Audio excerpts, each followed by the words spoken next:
These guys have made this run so smoothly, so I just want to give them a shout out. I also want to thank Josh and Brandon. I will introduce Brandon in just a second, but these guys have been with us for almost 3.5 years now. Their dedication to this program is completely voluntary for them, and we really appreciate their help. So can we get a huge round of applause for them?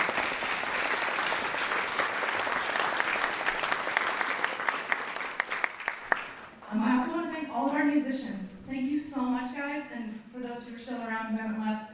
Without this, it wouldn't be possible without you guys. Thank you so much. Let's give one big round of applause for them.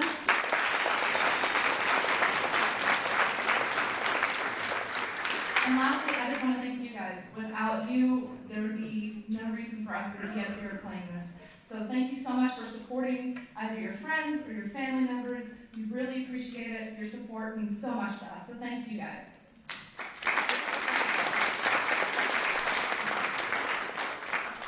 So to end our concert, I'm going to hand it off to Brandon to explain his pieces.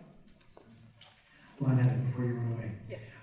So we also have one more person we got to thank, and that is Heather. So you're more than welcome to clap.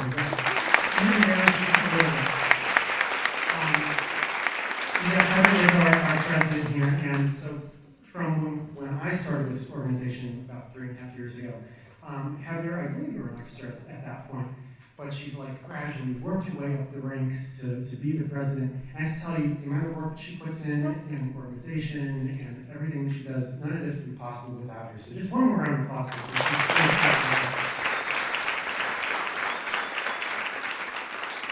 All right, we've got 2 more pieces for you. The first one is very dramatic. It's by a person you probably heard of, Beethoven, very famous composer.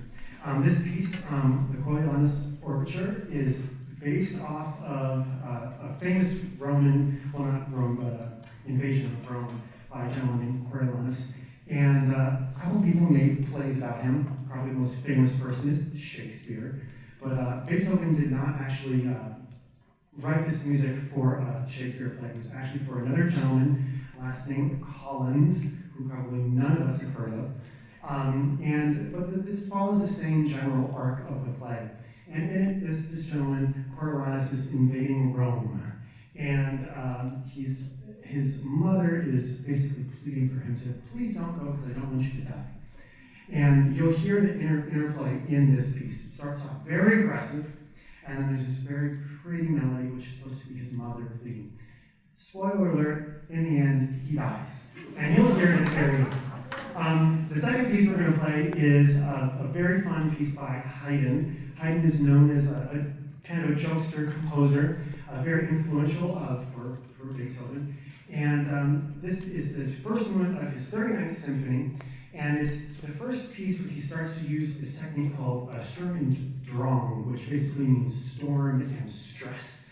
And to basically boil it down to the tiniest little thing, it's where in classical era of music they kind of take the 2 ideas in music and they kind of let them play out in this very more aggressive kind of way. You'll hear that in the piece. It's a more fun, stormy piece. So hope you enjoy it.